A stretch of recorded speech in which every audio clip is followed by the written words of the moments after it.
வணக்கம் ஃப்ரெண்ட்ஸ், நம்ம இன்றைக்கி பிஜிடிஆர்பியில் கேட்கக்கூடிய இம்பார்ட்டன்ஸ் ஜிகே கொஸ்டின் ஆன்சர் தான் பார்க்க போகிறோம். நீங்களும் யூஸ்ஃபுல்லாக இருந்தால் இந்த வீடியோ பார்த்து நோட் பண்ணி வச்சுக்கோங்க. நான் படிக்கிறத உங்கள் கூட ஷேர் பண்ணிக்கலாம்னு நினைக்கிறேன். அதனால தான் இந்த வீடியோ. வாங்க பார்க்கலாம். ஃபஸ்ட்டு கொஸ்டின் பாருங்கள். நடுத்தர கால சோழ பேரரசின் நிறுவனர் யார்? உங்களுக்கு தெரிஞ்சிருந்துச்சுன்னா நீங்கள் ஆன்சர் நீங்களே சொல்லி பார்த்துக்கலாம். தெரியாதவங்க நீங்கள் இதை பார்த்துட்டு எழுதி வச்சுக்கலாம். விஜயாலய சோழன் 4 ஆப்ஷன் கொடுத்துருக்காங்க. அதில் கரெக்டான ஆன்சர் விஜயாலய சோழன் கரெக்டான ஆன்சர். ஓகேங்களா? செகண்ட் ஒன் வாங்க.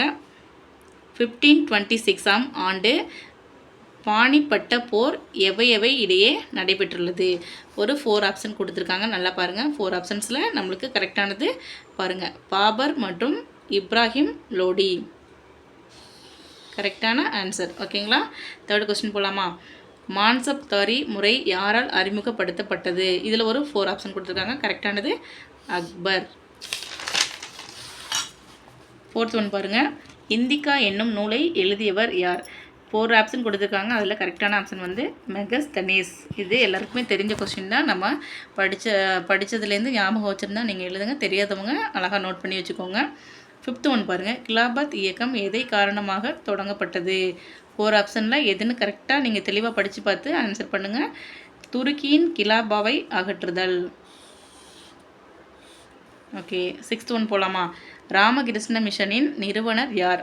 4 ஆப்ஷனில் பாருங்கள் எது கரெக்டானதுன்னு. சுவாமி விவேகானந்தர். Seventh question. 1885இல் இந்திய தேசிய காங்கிரஸ் தொடங்கிய போது இந்திய ஆளுநர் யார்? 4 ஆப்ஷன் கொடுத்துருக்காங்க பாருங்கள். அதில் second one is correct answer, lord பரின். Eight one.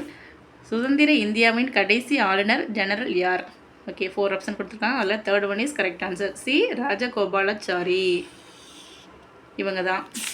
நைன்த் ஒன் போகலாமா?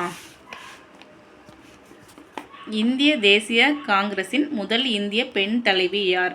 4 ஆப்ஷன்ஸ் கொடுத்துருக்காங்க. பாருங்கள் யாருன்னு. இது எல்லாருக்குமே தெரிஞ்சது தான். சரோஜினி நாயுடு.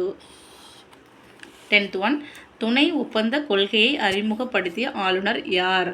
4 ஆப்ஷனில் first one is correct answer, Lord Wellesley. Okay, 11th one. Purna Swaraj தீர்மானம் எந்த மாநாட்டில் நிறைவேற்றப்பட்டது? லாகூர் மாநாடு. B is correct answer. 12th one பாருங்கள். இந்திய பத்திரிகை சுதந்திரத்தின் விடுதலைக்காரர் யார்? 4 ஆப்ஷனில் பி தான் கரெக்டான ஆன்சர், லார்ட் மெட்காஃப். 13 பாருங்கள். பெங்காலில் இரட்டை ஆட்சி யாரால் அறிமுகப்படுத்தப்பட்டது? C is correct answer, Robert Clive. 14. இந்தியாவில் தேசபி சங்கத்தை பரப்பியவர் யார்?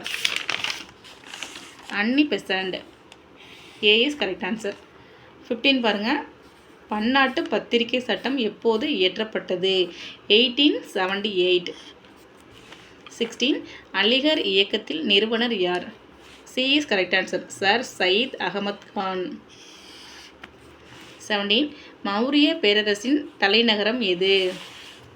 தெரிஞ்சவங்க நீங்களே சொல்லி பார்த்துக்கோங்க. தெரியாதவங்க ஆன்சரை நீங்கள் டிக் பண்ணிக்கலாம். பாடலிபுத்திரா. 18 பாருங்கள். முகலாய அரசின் கடைசி பேரரசர் யார்? பகதூர் ஷா.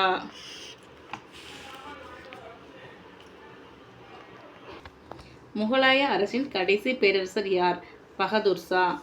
19 போகலாம். புக்சார் போர் நடைபெற்ற ஆண்டு எது? 1764. 20 பாருங்கள். இன்க்லாப் ஹிந்தாபாத் என்ற கோஷத்தை பிரபலப்படுத்தியவர் யார்? 4 ஆப்ஷனில் C is correct answer, Bhagat Singh. 21. Alinagar ஒப்பந்தம் யாரிடையே நடைபெற்றது? British Siraj Uddaula. A is correct answer. 22 பாருங்கள். அசோகனின் ஆணைகளில் தம்ம என்றால் என்ன அப்படின்னா அறநெறி. 23 பாருங்கள். சாதா வாகன வம்சத்தின் நிறுவனர் யார்? C is correct answer, Simuka.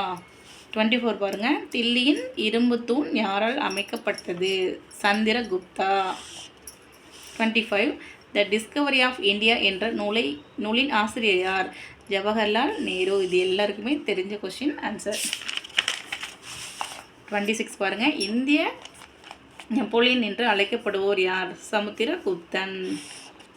27. Gandhi Irwin ஒப்பந்தம் எந்த ஆண்டில் நடைபெற்றது? 1931. 28 பாருங்கள். ஹோம் ரூல் இயக்கத்தை தொடங்கியவர்கள் யார்? அன்னி பெசன்ட் மற்றும் திலகர். நிலவில்லா நிலவரி முறை யாரால் கொண்டு வரப்பட்டது? Lord Cornwallis. 30 பாருங்கள். இந்திய வைஸ்ராயின் நிர்வாக குழுவில் நியமிக்கப்பட்ட முதல் இந்தியர் யார்?